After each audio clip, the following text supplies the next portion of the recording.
నా పేరు రాజబాబు అండి. ఫారెస్ట్ రేంజ్ ఆఫీసర్ జీనబాడు. సార్ చనిపోయిన వాళ్ళ పేర్లు ఏంటండి? అప్పలరాజు అన్న ఆయన ఒక ఆయన ఉన్నాడండి. ఆయన మా బేస్ క్యాంపు. తర్వాత ఇంకొక ఆయన ఎవరండి ఇద్దరు రమేష్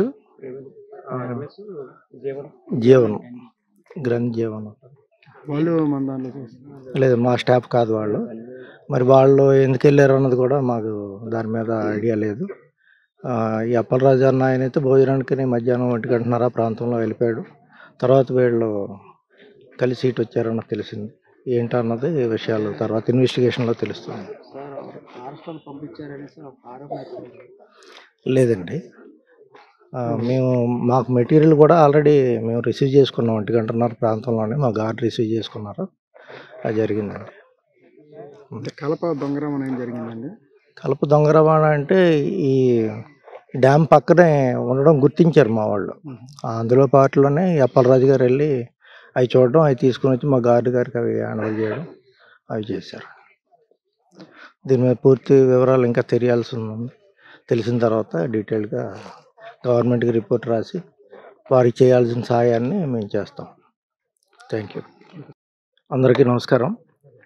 నిన్న 23వ తారీఖు సుమారు 1:30 ప్రాంతంలోని మా సిబ్బంది ఇప్పుడు ఎవరైతే చనిపోయారో అప్పలరాజు అన్న ఆయన, వీళ్ళంతా కలిపి ఈ డ్యామ్ పక్కన ఉన్న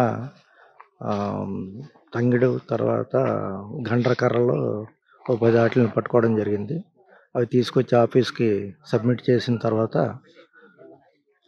అప్పలరాజు అన్న వ్యక్తి తిరిగి మళ్ళీ ఊరికి వెనక్కి వెళ్ళిపోయి భోజనం చేసి వస్తానని, ఆ తర్వాత ఒక 2 అవర్స్లోనే ఈ ఇన్సిడెంట్ జరిగిందని తెలిసింది.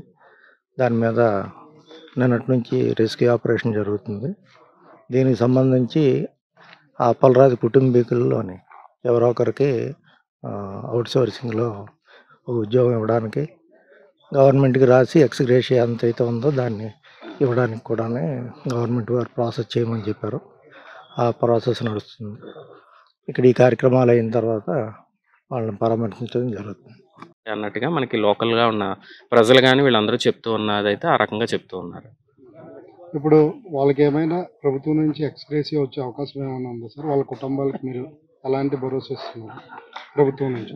అంటే మనం ఎటువంటి డిజాస్టర్ జరిగినా సరే వెంటనే డీటెయిల్డ్ రిపోర్ట్ అనేది ముందు ప్రాథమికంగా ఒక రిపోర్ట్ పంపిస్తాము. ఆఫ్టర్ ఎఫ్ఐఆర్ ఒక లాడ్జ్ అయినట్లయితే ఎఫ్ఐఆర్ పోస్ట్ మార్టం ఈ నివేదికలతో కూడా పూర్తి నివేదికను మేము కలెక్టర్ గారికి పంపిస్తాం. తదుపరి కలెక్టర్ గారు కూడా ప్రభుత్వానికి నివేదిక వీటిని బేస్ చేసుకొని వాళ్ళకి ఏదైనా సహాయం రావాల్సి ఉన్నా వెంటనే ఆ రకంగా ప్రభుత్వం వారి ద్వారా ఇవ్వడం జరుగుతుందండి.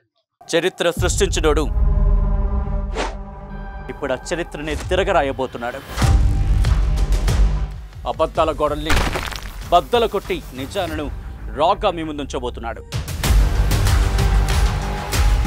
నిజమైన వార్తల కోసం వెంటనే డౌన్లోడ్ చేసుకోండి రా యాప్ని.